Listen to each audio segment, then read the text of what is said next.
Hello everyone, আসসালামু আলাইকুম। Welcome back to my channel hour ordinary days. আজকে তৈরি করব নকশি পিঠা। এখন তো শীত প্রায় এসে গেছে, এই সময় শীতের বিভিন্ন পিঠা তৈরি করা যায়।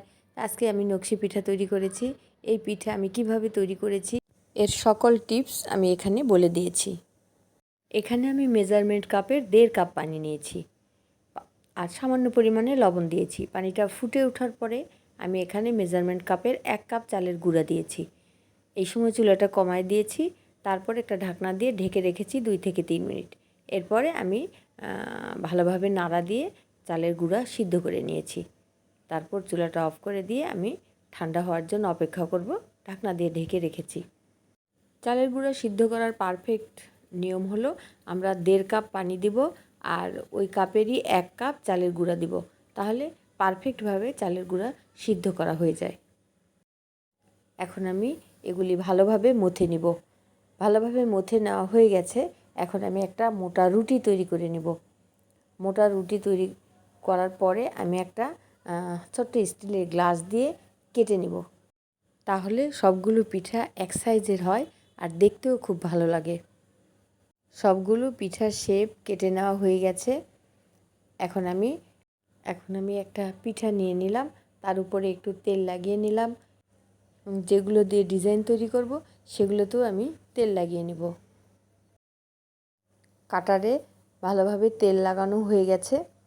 এখন আমি একটা বোতলের কর্ক নিয়ে নিব, সেটা দিয়ে উপরে চাপ দিয়ে গোল ডিজাইন তৈরি করে নেব।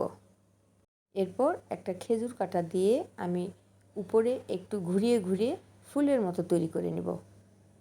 এই ডিজাইনটা তৈরি করা খুবই সহজ, যে কেউ এই ডিজাইনটা তৈরি করতে পারে। এরপর আমি খেজুর কাটা দিয়ে আর একটা বর্ডার তৈরি করে নিলাম। এখন একটা কাটার দিয়ে আমি চতুর্দিক ঘুরিয়ে ঘুরিয়ে কেটে নেব।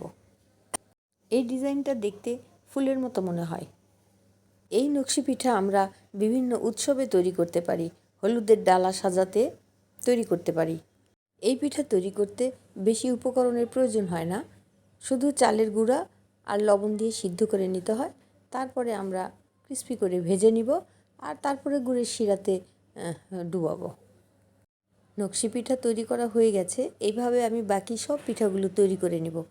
পিঠাগুলো দেখতে কিন্তু খুবই সুন্দর লাগে। একসাথে এতগুলো পিঠা দেখতে আসলেই ভালো লাগে। আমার 1 কাপ চালের গুঁড়া দিয়ে 15টা পিঠা তৈরি হয়েছে, ছোট ছোট পিঠাগুলি অবশ্য। এখন চুলায় একটা ফ্রাইং প্যানে তেল গরম দিয়েছি, ডুবো তেল দিতে হবে। তেল একটু গরম হয়ে গেলে তার মধ্যে আমি পিঠাগুলি দিয়ে দেব। পিঠাগুলো দেওয়ার সময় একটু সাবধানতা অবলম্বন করব, যাতে হাতে তেল ছিটে না পড়ে। আমি পিঠাগুলো এখন উল্টিয়ে দেব। এই পিঠা নকশি পিঠা 2 বার ভেজে নিব। একবার ভেজে নিলে ক্রিস্পি হয় না।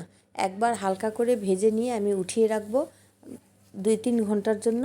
উঠিয়ে রাখার পর ঠান্ডা হইলে তারপরে আমি সেই পিঠা আবারও ভেজে নেব, তাহলে এই পিঠাটা খেতে খুব ক্রিস্পি হয়। হালকা করে ভেজে নেওয়া হয়ে গেছে। এখন আমি পিঠাগুলো উঠিয়ে নেব। পিঠাগুলো উঠিয়ে নেওয়ার পরে আমি অন্য চুলায় শিরা তৈরি করে নেব। এখানে 1 কাপের মতো গুড় ছিল, আখের গুড়। এখানে 1 কাপ পানি দিয়েছি আমি। এখন এই গুড়টা ভালোভাবে জাল করে আমি একটা শিরা তৈরি করব। একটা এলাচ দিয়ে দিলাম।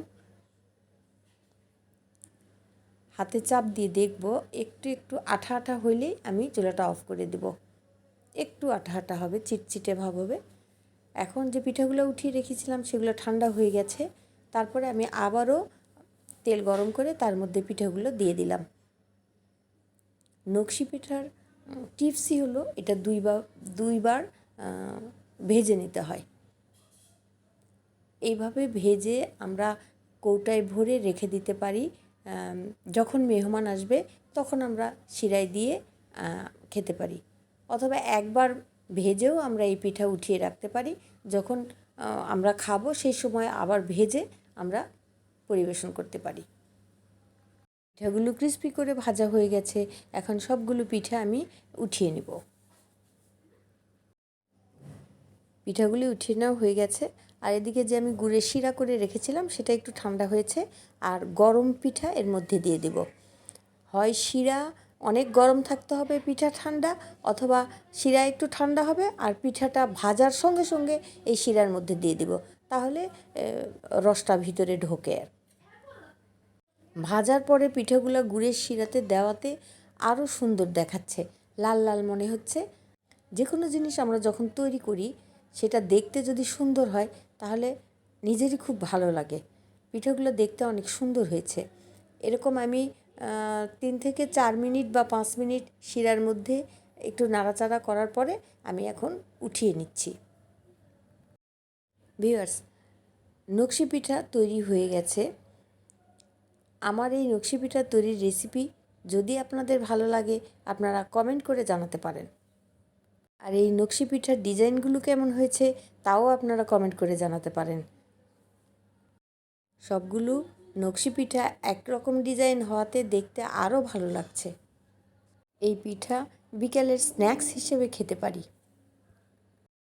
এই পিঠা আমরা তেলে ভেজে মাসখানেক সংরক্ষণ করতে পারি, তারপরে আবার যখন আমরা খাবো সেই সময় গুড়ের শিরাতে দিয়ে খেতে পারি। ভিউয়ার্স, এই পিঠার রেসিপিটি যদি আপনাদের ভালো লেগে থাকে তাহলে প্লিজ লাইক দেবেন, সাবস্ক্রাইব করবেন, আর পাশে থাকা বেল আইকন বাটন অন করে রাখবেন। সবাইকে অসংখ্য ধন্যবাদ এতক্ষণ ভিডিওটি দেখার জন্য। সবাই ভালো থাকবেন, সুস্থ থাকবেন। আসসালামু আলাইকুম, আল্লাহ হাফেজ।